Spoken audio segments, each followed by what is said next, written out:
This season, we're concentrating on tales of transformation. Transformation is most often catalyzed when our assumptions about how life works don't match our lived reality. Join me today to hear Dr. Valerie Coffman's journey from thwarted assumptions about fertility and motherhood to a deeper understanding of the wisdom and mercy of God.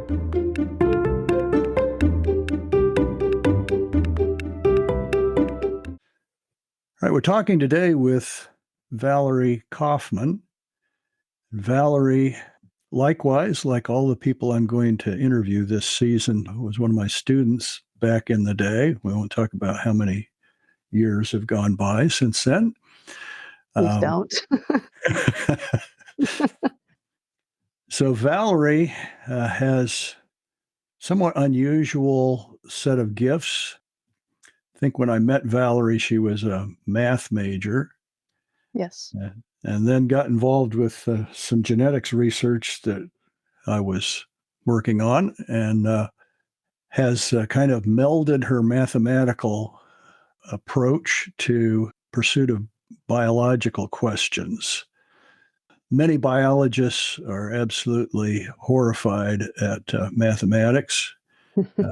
They don't tend to think, at least at first blush, it's not the way they default, but God has purposes in the way he gifts us, and Valerie's been able to use the combination of mathematics and genetics in particular in her quest for what God made her to do. So, Valerie, you were married when you were a little older than average in my generation.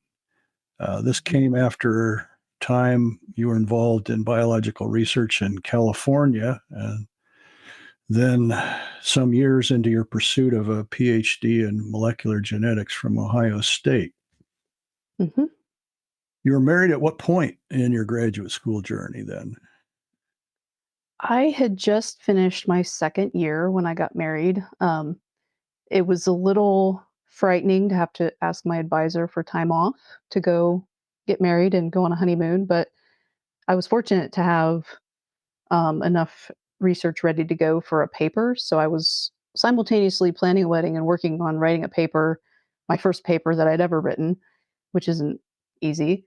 And I was trying to time it so that I could submit the paper, go get married, and take my honeymoon, and then come back. And the paper would have gone out for review during that time. And then I could come back and work on revisions. And I was fortunate that it all worked out that way. Mm-hmm.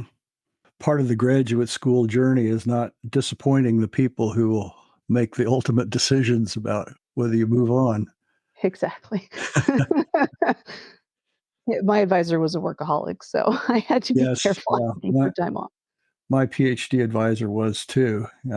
I had to take off some time one summer when my parents were home from the mission field and needed me to help them with some deputation travel. And I remember asking my advisor what he was thinking about summer and vacations, and he made some comment about, well, I take off a week at Christmas and a week in the summertime, and anybody who takes off more than that is suspect in my view. And I was planning on taking off more time than that. So Sounds familiar. yeah. As you neared the end of graduate school, you and your husband decided it was time to take the next step in forming a family. It was time to have a baby. So, what were your assumptions at that time? Yeah, I think I assumed, I can kind of decide when to have children. I have control over um the course of my life to some extent, right? I grew up in a home with a mom and dad and four kids, and so there was 7 years from between my oldest brother and my youngest brother. That seemed like a good amount of children in a good amount of time. And I think I assumed that people could make those decisions and it would it would go the way they wanted. So nothing particularly problematical. You kind of schedule it in when it's most convenient That's right. or, I or, mean, le- or least inconvenient, whatever it is. in academia, there's not a good time, Yeah. and I definitely wasn't gonna ask my advisor for time off to have a baby, so I waited until I was done with graduate school. I made sure my postdoc advisor was a more amenable person to that sort of thing and decided to go for it. Was you still at Ohio State then? I did stay at Ohio State. I went into a mathematical biology lab at that point, so I was sort of not changing fields completely, but a little bit, but I was still at Ohio State. It didn't quite work out like you thought. How were your assumptions challenged? Around the time I finished grad school, we decided start trying to have a baby. Several months into it, I think I had a regular physical schedule, and I kinda mentioned to the doctor, that we were trying and it hadn't happened yet, and she said, "Well, most people will get pregnant within 8 months, but if it takes more than a year, then, we could start doing testing and try to find out what the problem is." It it did end up taking more than a year, and I was 32 when I was diagnosed with infertility, and of course, at that point, we didn't know the cause of it, but the diagnosis is mine because that's just the way it works. What surprised me about it a lot was kind of the overwhelming sense of loss that I felt every month when, again, I was not pregnant. Of course, hormones are involved with that, but it it felt strange because I kind of prided myself on being a very rational and logical person, and that that emotional side of me was something I wasn't super fond of. I wasn't, I'd kind of grown up thinking, well, if the heart is deceitful and desperately wicked, I probably shouldn't listen to it. So I would Mm. sort of maybe suppress that side of me a little bit. And, you know, medically speaking, it's like, well, I don't know what's going on, but we'll figure it out and we'll get this done. I think at that point I still felt like there were things I could do to still kind of control my situation, and I was gonna I was gonna do them. So there's the emotional side. There's also, particularly in the Old Testament, the scripture indicates quite clearly that children are not just, how do we say it? That it's not simply a matter of biology, I guess it'd be the best way to say it. The children are an inheritance from the Lord, and the fruit of the womb is a reward. Hmm. So, how did infertility challenge other assumptions that you had? Well, if fruit of the womb is a reward, then does my not being able to get pregnant mean I'm somehow, is that my demerit? Am I Mm. am I being punished for something? You know, is this because of a failure of mine? A lesson I need to learn? Because I'll hurry up and learn it so I can have a baby because that's what I want. I think there was still in my mind a lot of negotiating with God that needed to happen so that I could get what I wanted. I still felt like somehow I could manipulate the situation to come out where I wanted to be. It was 3 years of waiting. Mm. Yeah, it's a long time. Mhm. So, eventually, you had a normal birth and a healthy little girl, Julia. So, how did welcoming her into your home provide some healing and sense of normalcy and adjustment back into what you had hoped for years before?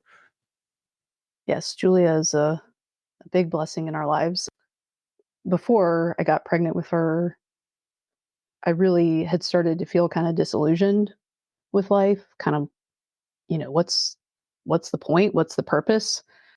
I know marriage isn't just about reproduction, but it felt a little bit like that's all it was about at that point because we were so focused on it. Something like decorating for Christmas and putting on the lights and enjoying the music just wasn't really bringing me joy anymore.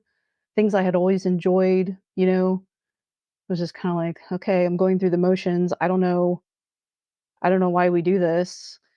I didn't know it at the time, but now I hear myself describe this and it sounds a little like depression, you Mm, know, things that I used to find joy in, I don't. I kind of had a lack of feeling about anything else because so much of my emotional energy was focused on trying to have a baby and the fact that we weren't.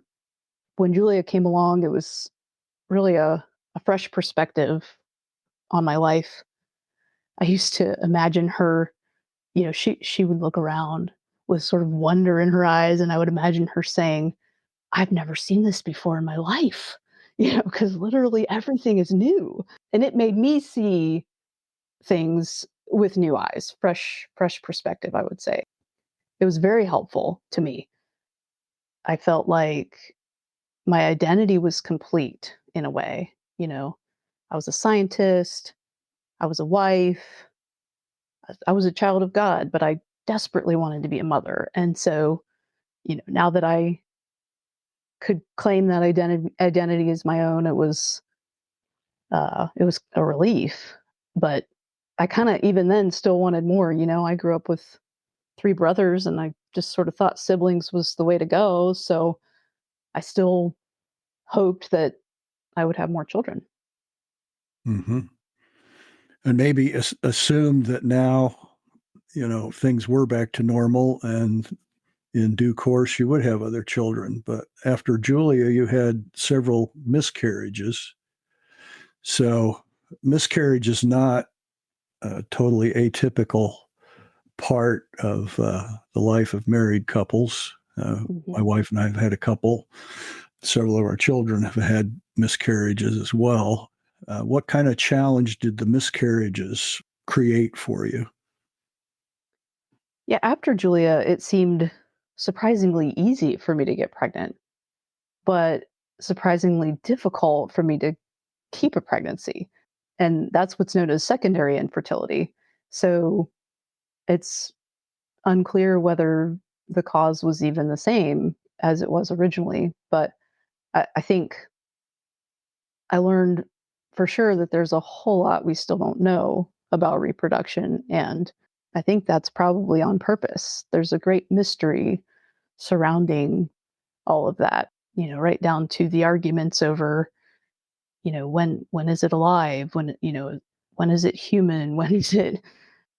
I think I was pretty settled on those matters already going into it, but I think just the confusion about those terms that we see in our society, it's because it's a mystery. There's a lot we don't know. Typically, it happens, conception happens inside a woman's body, and it's not something that we necessarily could watch. I mean, we can now, but it isn't something we've always been able to see. And so there is a lot of mystery to it. So after you had Julia and had experienced several miscarriages, the miscarriages take an emotional toll, but that was not the only emotional challenge that you faced. The last of all, you had a stillborn little girl. I know it's difficult to talk about, and maybe you want to talk about the difference between a miscarriage and having a stillborn baby. I experienced Hmm. that as a grandfather with grandchildren. Yeah. And I know it's difficult to talk about, but maybe talk about the difference between those two, first of all. Hmm.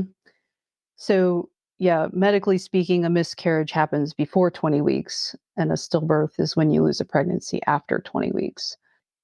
The causes of it are not always known. In my case, my first miscarriage was around 7 weeks. My second miscarriage was around 10 and a half weeks.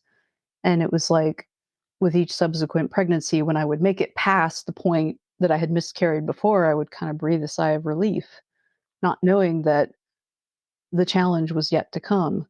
When I was pregnant with Kira, I made it almost to the 10-week mark and I started bleeding. And I thought, oh, here we go again. I'm going to miscarry this baby.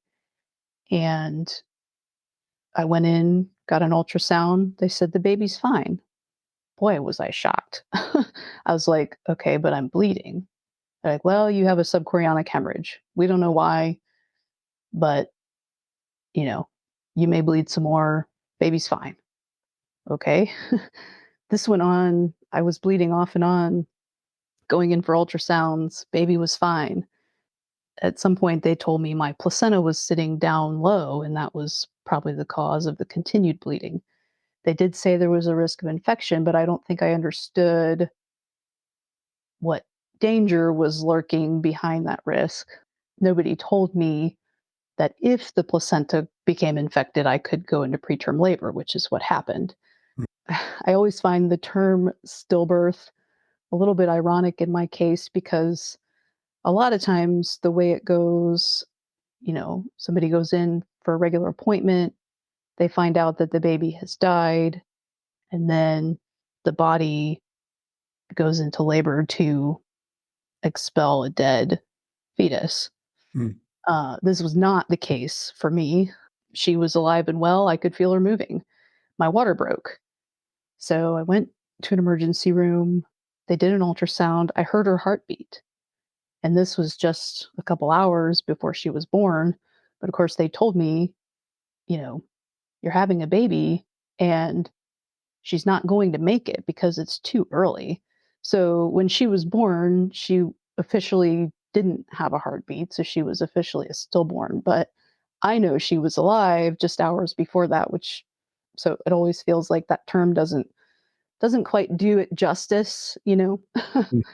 Right. But Well, and there's something a bit different about having a baby that you can view, that you can interact with the body that's left, mhm, compared to a miscarriage where there's a lot of mystery involved about mhm, what what went on there inside that I didn't see. So you can right. imagine what the child might have been like, but there's no imagination required really when you have a baby in front of you who's not That's going right. to make it. That's right. We were able to spend several hours with her at the hospital. We had to wait many hours. After she was born, labor stopped, but I still had to deliver the placenta. Right. So we were waiting. But I remember, being able to spend that time with her. She was about 10 inches long, so very small, but perfect little hands, perfect little feet. Just, I think the fact that she looked so good really contributed to me feeling like I had failed her. Mm. My body had failed her because, I didn't know it right when she was born, but later found out the the placenta was infected, and that's what caused me to start labor early. But as a pregnant woman, I've got one job. It's to grow a baby, and I couldn't even do that. I think I really struggled with, where it says in scripture that I'm fearfully and wonderfully made. It was clear to me that she was, but I had to deal with the fact that I was too, even though my body didn't do what I had hoped it would be able to do. Yeah, and taking responsibility on yourself that really is beyond your ability to pull it off. I mean, God's the one who decides all of these things, but when we're Yeah. when we're thinking in terms of what ought to be and what I ought to be able to do, I mean, we're integrated whole persons. So there are emotional, mental, physical, and particularly spiritual dimensions to the problem, to the Hmm. difficulty that we face. Julia was not quite two when Kira died, and of course, she knew that a baby sister was on the way, and um, probably didn't really understand what that meant, like most 2-year-olds don't. But when we came home, we found ourselves in a position of having to tell her what had happened. And I think our tendency is to say, someone passed away, or someone's no longer with us, or she's gone, she's not coming home. And I had read somewhere that these phrases are not helpful to a 2-year-old. 2-year-olds do not think in the abstract. Right. They're very concrete. There's what they see in front of them is what they understand. I've always been very candid about what happened, especially with her. Kira died. We buried her body in the ground, and she's not using it anymore because she's in heaven with Jesus. Having to put that into very simple language for our young daughter, that's the reason why I don't use some of the euphemisms that you hear about death. I just say she died. Yeah, as difficult as that is to say, but it's the only thing that's going to be helpful on any level to a 2-year-old, as you say, who maybe has some expectation of what was supposed to happen that didn't happen. Hmm. Yeah, we did find her to be very clingy, especially in the months right after. Very careful with saying things like, mommy and daddy are going to go away and then we are going to come back. Of course, we can never guarantee that, but we wanted her to know that just because we leave for a little bit doesn't mean that we're not going to come back the way that Kira did. Right. So, Right. um, Do you think your theology was impacted by Kira's birth? yeah, I grew up hearing the Bible, of course, all my life, and I knew the stories of Job and the man born blind that Jesus healed. His disciples asked, well, why was he born blind? Did his parents sin or did he sin? Of course, if he was born that way, he would have had to sin before he was born. That's, you scratch your head about that question a little bit. But, um, I think I was really confronted with that because, again, it, the same when I was dealing with infertility was, my thought of, well, what have I done? Why is this happening to me? But I look at that story and Jesus said, no, nobody sinned. It's for God's glory. If I believe that God is sovereign and if I believe that God is also good, then I have to believe that he did this and he had a good reason for it. That's easier to think about when something like this hasn't happened to you. Right. When it's more of an academic question, right? Is God good? Yeah. Is he sovereign? Yeah. Does he work all things together for good? Yes. But now I've lost 3 pregnancies and, one of them went long enough that I could meet the child, sort of feel Mhm. her loss very acutely. We buried her, and I didn't mention this before, but my husband and I were on a trip for our 10th anniversary when I went into labor. So she was not born at home. I was in a place that wasn't familiar. We had to get someone from the funeral home to drive up to Toledo to get her body so we could have her buried back here in Columbus, where we live. And on our 10th anniversary, she was born a few days before. But on our 10th anniversary, we were actually back at home visiting cemeteries to try to find Mm. plots because we didn't have any yet. But we thought we might as well get some so that she could be buried where we will eventually be buried. We went to the funeral home to choose a casket. I mean, those aren't things that you expect to do on your anniversary, Boy, not. certainly. Yeah. Again, in the abstract, we know that God's timing is perfect, Hmm. that he means all of this for our ultimate good, although in the moment it doesn't feel good. So that encounter with suffering in a way you had not experienced before created some challenges for you. It wasn't over in a short period of time. Mm. What were the nature of the challenges that this brought into your life. Again, we can say with God's intentional purpose behind it, just like he had with Job.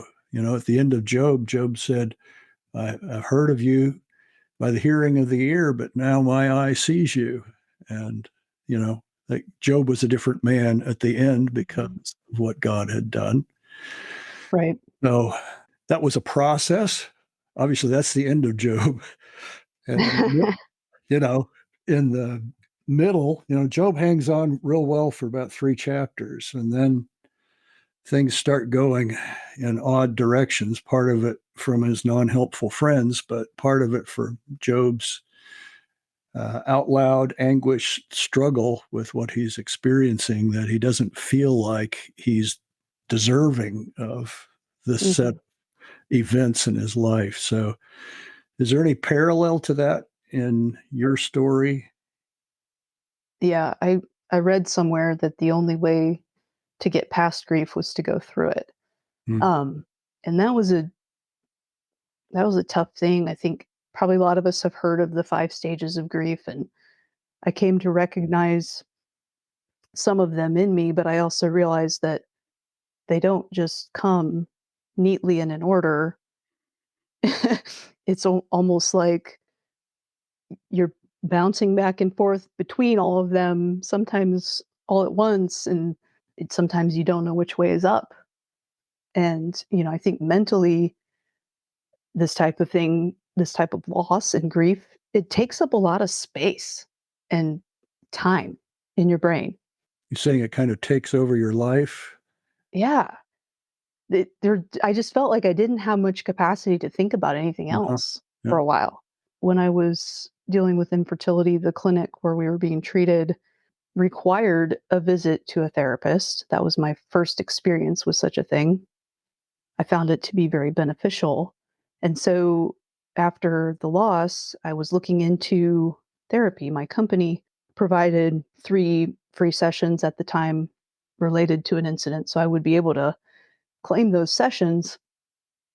And I made it through a couple of steps, but never actually made an appointment. It was like a chemical reaction that needs a catalyst, and I did not have the catalyst, right? Like I just couldn't get over the energy that it took to get that done. I think To talk if I about it? had no, to actually make an appointment. Oh, yeah, actually get to the point. I I called Cigna, I got a list of providers, I even called a few. Some of them couldn't take me for several months. I felt like that wasn't soon enough, so I never made an appointment. And eventually those few months went by and I thought, if I had made that appointment when I first called, I could be talking to someone now.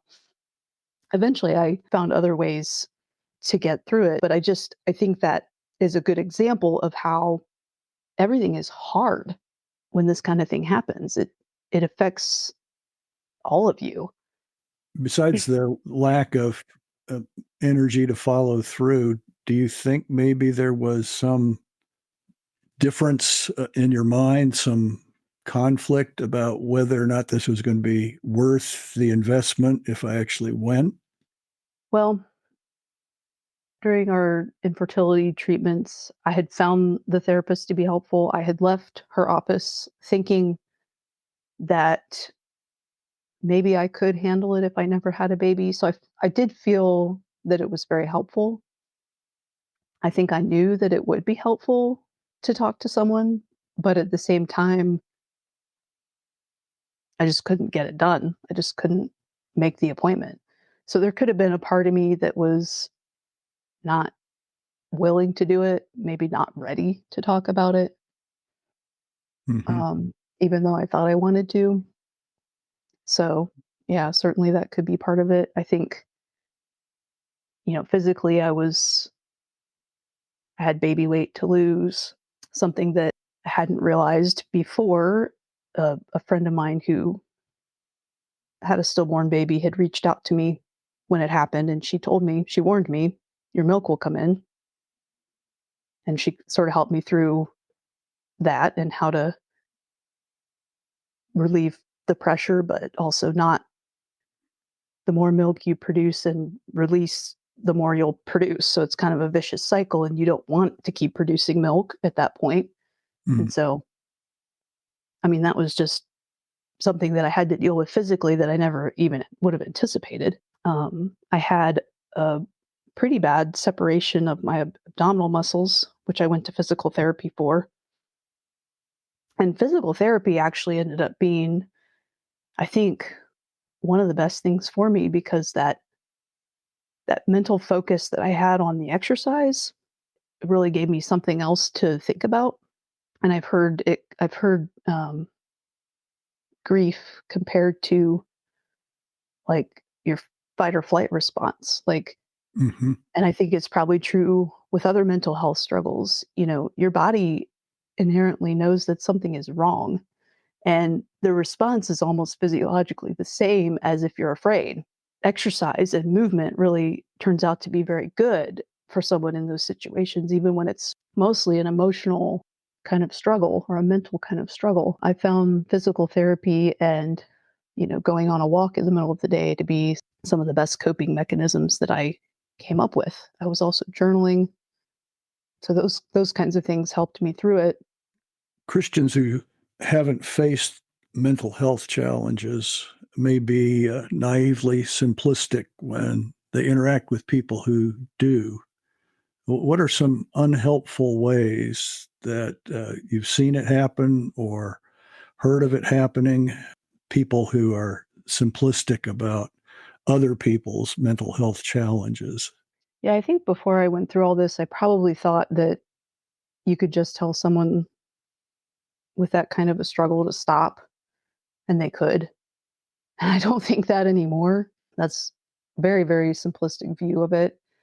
But I think also, sometimes we say very unhelpful things, like really anything you might say that sort of makes the problem about you is not helpful, right? Like, oh, you've just lost a child and you're grieving. Well, I've lost someone too.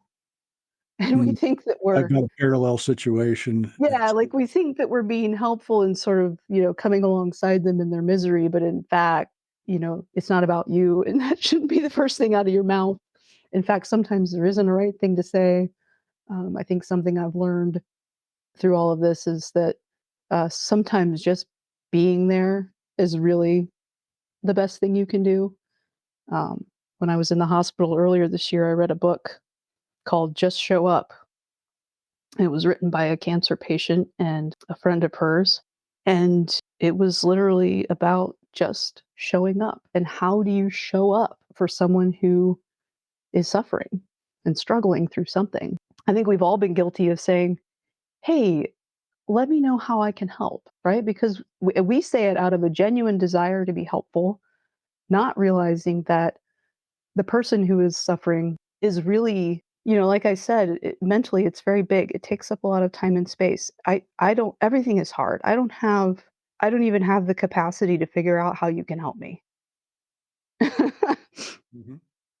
That may seem crazy, but one of their suggestions in the book that I found so helpful was decide on some way that you are gifted and make that your offer.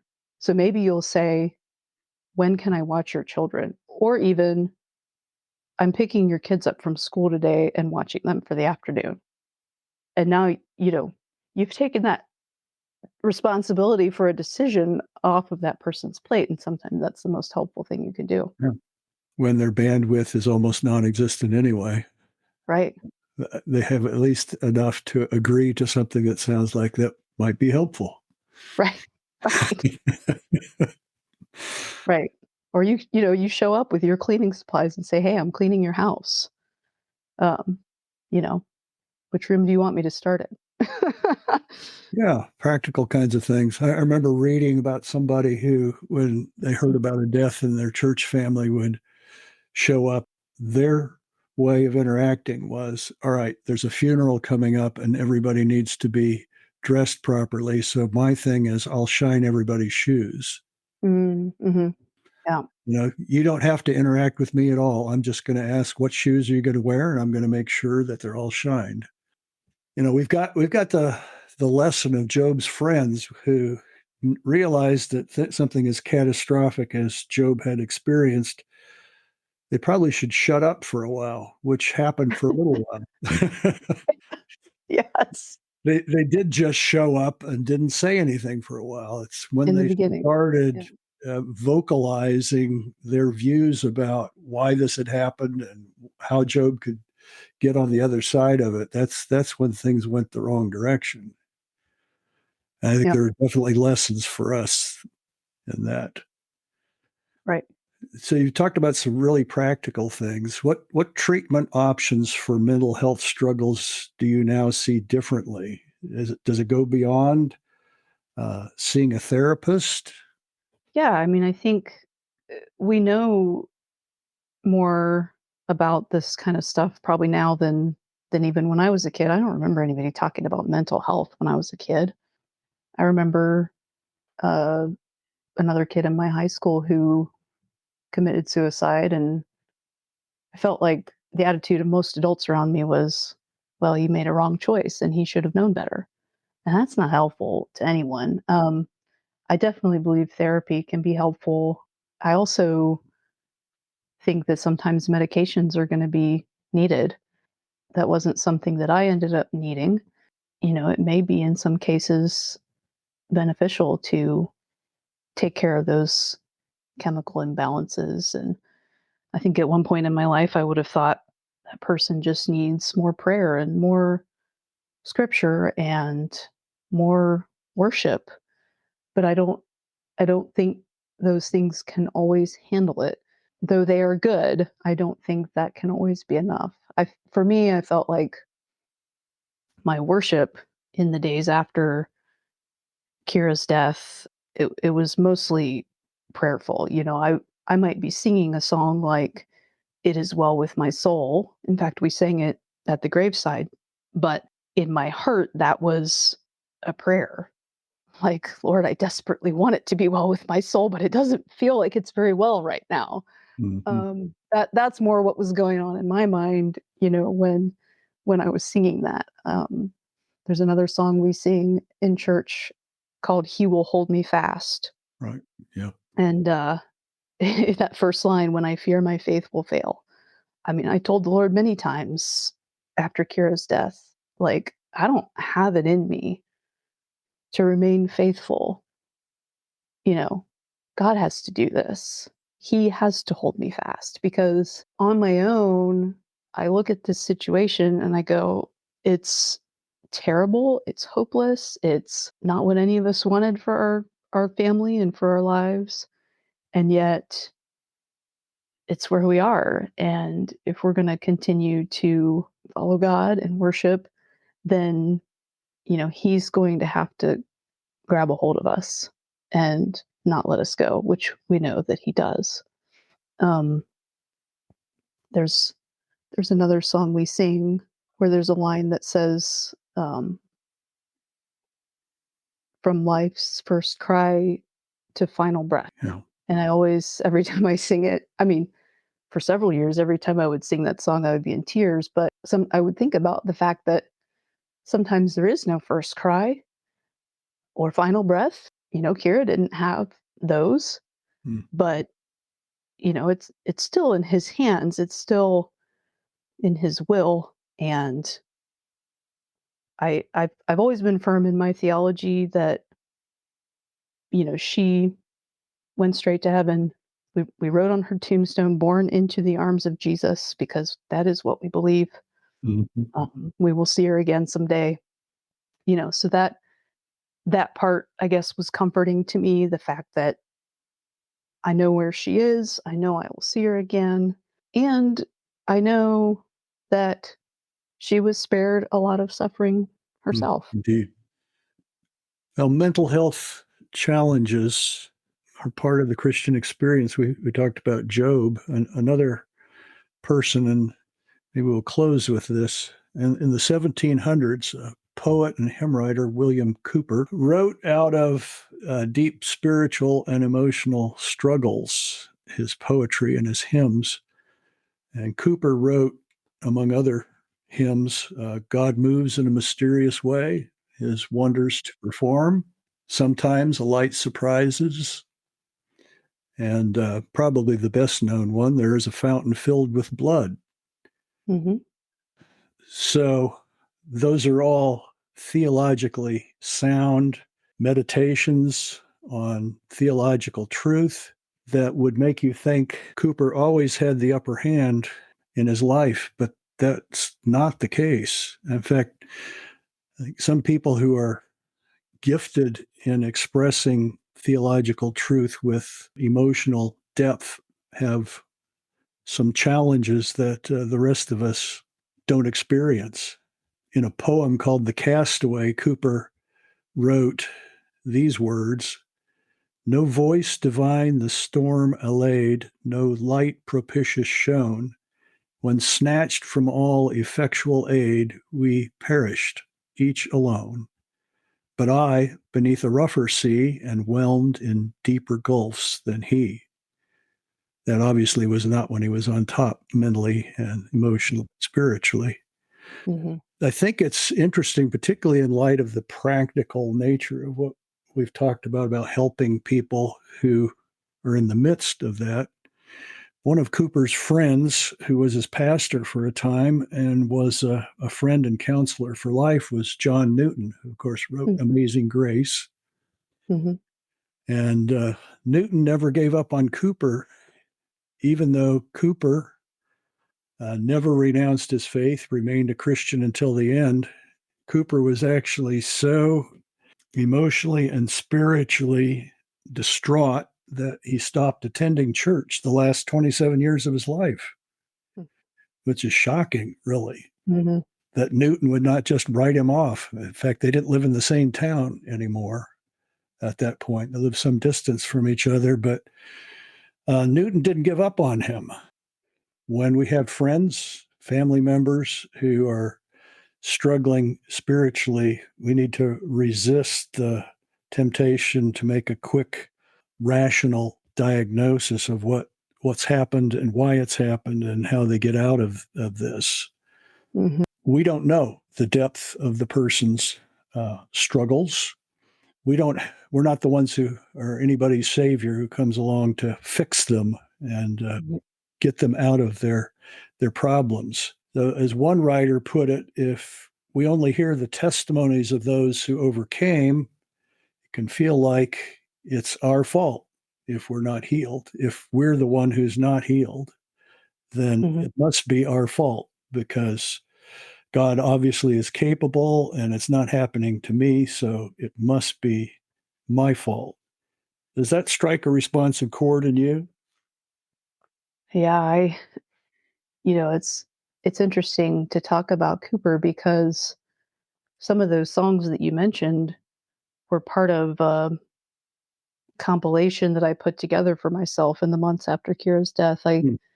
asked friends on Facebook and other sources to send me songs or poems that encouraged them in times when they were down. And I spent some time just putting them together with pictures that I had from the funeral, all the flower arrangements that were so pretty. And, those flowers don't last forever. So I made sure I got pictures of all of them. And I would put these different poems and song lyrics on backgrounds of those flowers. And I called it my encouragement compilation. I put it out there on Facebook. It's probably still there. It's something that was also part of my healing process, I think. But yeah, several of those songs of his were there. And so it makes me think, well, he may have never seen the light at the end of the tunnel, but what a legacy he left. He was To be able to still, voice what other people are experiencing that they can't give yeah, words to.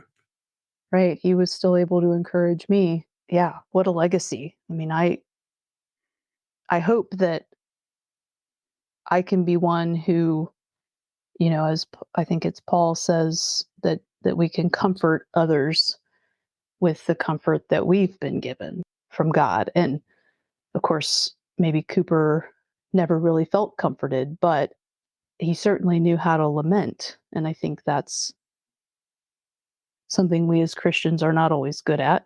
We see it in the Psalms. Many of the Psalms are called Psalms of Lament. And I think I've learned from those that it's okay to express my feelings, especially to God. He knows them anyway. But No it's secrets there. right. I mean, but it's beneficial for me. Prayer isn't so much about changing the world as it is about changing me. I've heard that as Mhm. well. Expressing my raw emotion to my God and expecting him to answer, to help, to change me as I experience his mercy through times of difficulty. These are areas that I've grown in. I mentioned earlier that I used to pride myself on being very rational and logical, and I think I've come to realize that my emotional side is also part of being made in God's image. And I think we see in scripture that God is a very emotional, not in the fickle way that we are, but he does express emotion. And that's that's part of how I'm like him. And I think that's an area where I've certainly grown through these difficulties. I also mentioned earlier that I spent some time in the hospital this year. It was completely unexpected. And yet I really feel that I was able to mentally and emotionally deal with that situation much better for having learned what I've learned years ago from infertility and loss. Well, thanks so much, Valerie, for making the investment to help others, again, with the comfort with which you yourself have been comforted of God, and pray that listeners will seek out some of the sources of comfort that you've already articulated, and I'll link to some others in the show notes. Thanks for making time and taking the energy emotionally and spiritually that was required to share with us today. Yes, thank you for having me. I appreciate the time. I appreciate your podcast. I've been listening since the beginning.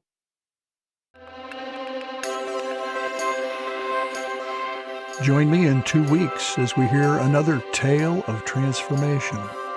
We'll be joined by Dr. Daniel Heineman of the Johns Hopkins University Hospital System. Dr. Heineman asks the big questions about healthcare that no one else seems to be asking. Questioning the assumptions that both society and clinicians make about healthcare leads to a transformation in perspective that could revolutionize medicine if it were broadly implemented. See you in 2 weeks.